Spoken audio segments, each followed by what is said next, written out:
After passing through Edom, Moab, and Ammon, the people of Israel traveled to the plains of Moab and camped east of the Jordan River, across from Jericho. Now Balak, the king of Moab, had seen everything the Israelites did to King Sihon of the Amorites and King Og of Bashan. And when the people of Moab saw how many Israelites there were, they were terrified. Then King Balak said to the elders of Midian, "These people will destroy us like an ox eats grass. None of us will be left." King Balak of Moab sent messengers to Balaam, a non-Israelite prophet living near the Euphrates River, to come and curse the Israelites. So Balak's messengers, who were elders of Moab and Midian, came with money to pay Balaam to put a curse upon Israel. Balaam said, "Stay here overnight, and I will tell you in the morning whatever the Lord directs me to say." So the officials from Moab stayed there with Balaam. That night, God told Balaam, "Do not go with them. You are not to curse these people, for I have blessed them." The next morning, Balaam got up and told Balak's officials, "Go on home. The Lord will not let me go with you." So the messengers returned to King Balak and reported, "Balaam refused to come with us." Then Balak tried again. This time he sent a larger number of even more distinguished officials than those he had sent the first time. Balaam responded to Balak's messengers, "Stay here one more night, and I will see if the Lord has anything else to say to me." That night God came to Balaam and told him, "Since these men have come for you, get up and go with them. But do only what I tell you to do." So the next morning Balaam got up, saddled his donkey, and started off with the Moabite officials.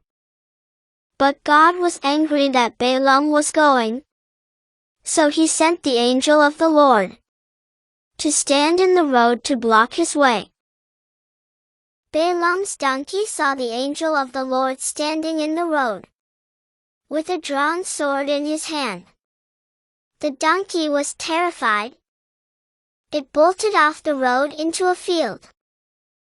But Balaam beat it and turned it back onto the road. Then the angel of the Lord stood at a place where the road narrowed between two vineyard walls. When the donkey saw the angel of the Lord, it tried to squeeze past the angel by pressing against the wall. But in doing so, the donkey crushed Balaam's foot against the wall. So Balaam beat the donkey again. Then the angel of the Lord moved farther down the road and blocked the path. So there was no way the donkey can squeeze past him. When the donkey saw the angel, it lay down under Balaam and refused to go any further.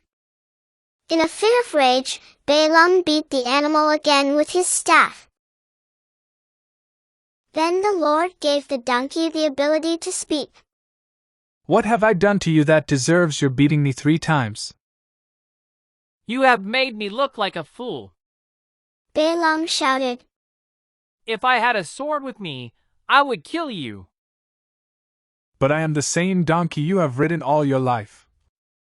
The donkey answered, "Have I ever done anything like this before?" "No." Balaam admitted.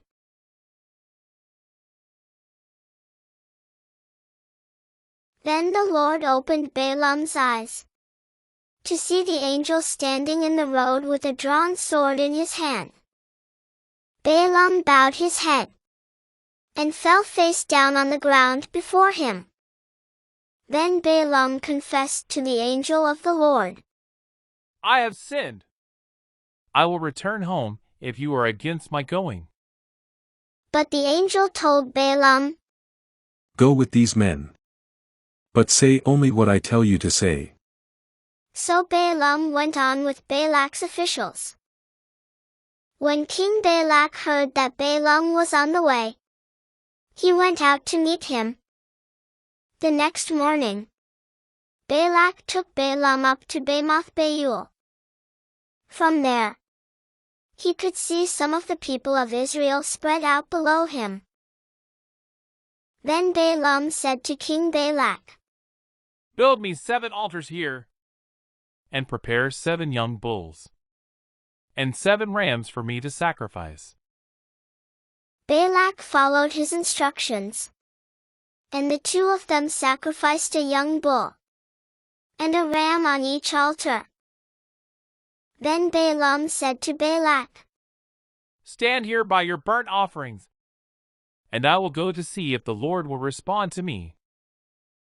Some time later, Balaam returned with this message. How can I curse those whom God has not cursed? How can I condemn those whom the Lord has not condemned?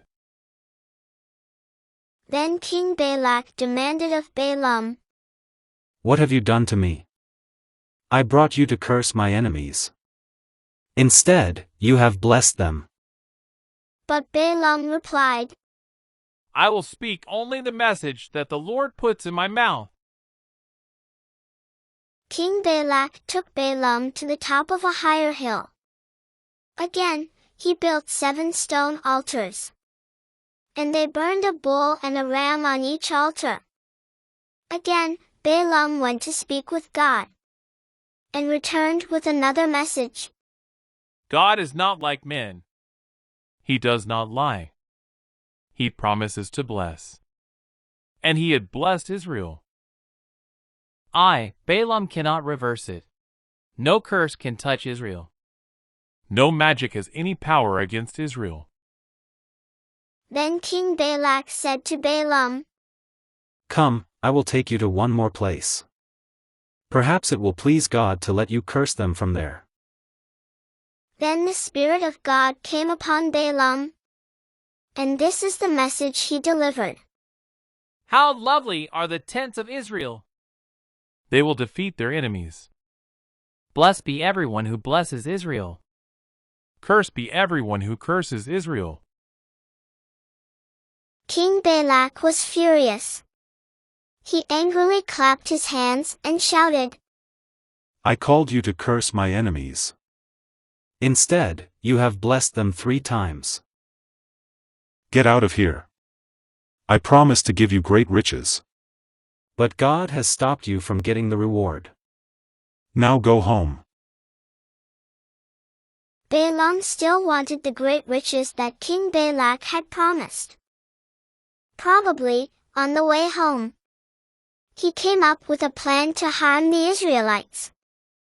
He knew that the Israelites were blessed as long as they continued to obey God. But if they disobeyed God's instructions and sinned, then they would bring punishment and curses upon themselves. Balaam told King Balak, If you want to defeat the Israelites, invite the men to spend time with the Moabite and Midianite women. The king's eyes lit up. He liked that idea. Sure enough, the Israelite men began spending time with the women. These women had their own customs and gods.